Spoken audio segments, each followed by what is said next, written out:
నాకు మాత్రం భిన్నమైన అనుభవం ఉంది వైఎస్ఆర్ గారితో.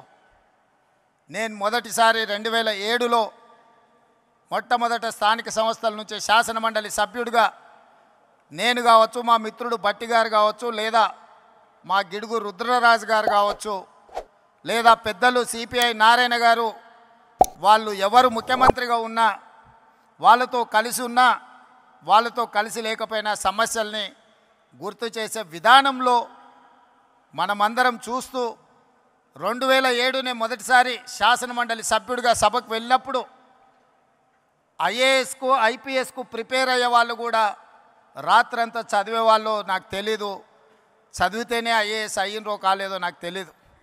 కానీ శాసనమండలి సమావేశాలు వస్తున్నాయి అంటే సమస్యల్ని ప్రస్తావించాలని, సమస్యల లోతులను తడమాలని, వైఎస్ఆర్ దృష్టిని ఆకర్షించాలని, వైఎస్ఆర్ గారి ముందల బలమైన వాదనను వినిపించాలి అని రాత్రంతా చదువుకొని ఉదయం సరాసరి శాసనమండలికి వెళ్ళి వారి ముందు చాలా విషయాలను, ప్రభుత్వం తీసుకుంటున్న సంక్షేమ అభివృద్ధి కార్యక్రమాలను ప్రస్తావించి బలమైన వాదనను వినిపించేది.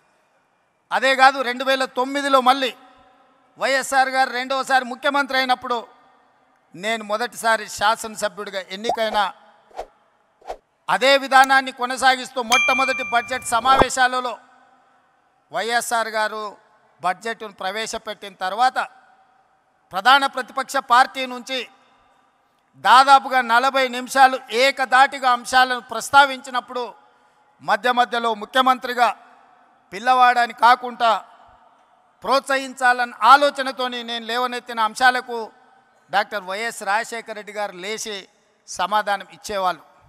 పక్క నుండి నాకు తెలిసి శైలజనాథ్ గారు అనుకుంటా, ఆయన అట్లానే మాట్లాడుతుంటాడు, సార్ మనం రిప్లై ఇస్తే ఇంకెక్కువ మాట్లాడతాడు, మనం చెప్పకపోవడమే మేలేమో అని చెప్పిండు అనుకుంటున్నాను నాకు గుర్తున్నంత వరకు చెవిలా. కానీ వైఎస్ఆర్ గారు ఏమన్నారంటే, కొత్తగా సభలోకి వచ్చిన సభ్యులు అవగాహనతో మాట్లాడుతున్నప్పుడు మనం సమాధానం ఇవ్వడం ద్వారా వాళ్ళని ప్రోత్సహించాలి, తద్వారా నాయకత్వం బలపడుతుంది అని చెప్పి వైఎస్ఆర్ గారు ఆనాడు మాట్లాడినరు.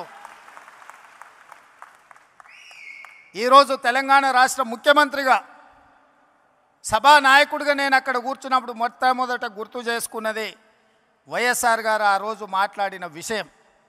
ఎవరైనా సభ్యులు సభలో కొత్తగా వచ్చినా కూడా వాళ్ళ అంశాలను ప్రస్తావించినప్పుడు వాటిని వినాలి, కొత్త సభ్యులు మాట్లాడుతున్నప్పుడు సభలో కూర్చోవాలి, ప్రభుత్వం వైపు నుంచి సమాధానం చెప్పడం అనేది అది మన బాధ్యత, నాయకుడి యొక్క లక్షణము అని చెప్పి వైఎస్ఆర్ నుంచి నేర్చుకున్న అనుభవం మాకున్నది.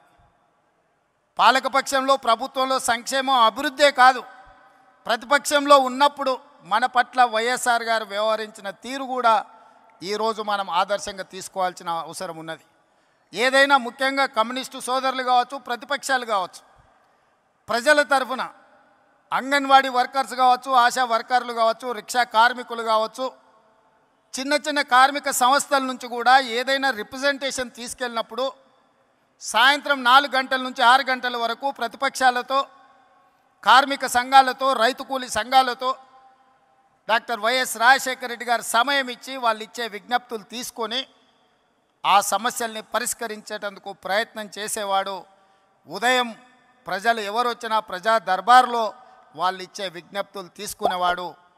ఆ విధంగా ప్రతిపక్ష నాయకుడిగానే కాదు, రాష్ట్ర ముఖ్యమంత్రిగా నాడు వారు ఒక చెరగని ముద్ర వేసింది. కాబట్టి ఈరోజు వేలాదిగా మీరు ఈరోజు ఇక్కడికి వచ్చి రాజశేఖర రెడ్డి గారి 75వ జయంతిలో మీరందరూ పాల్గొన్నారు.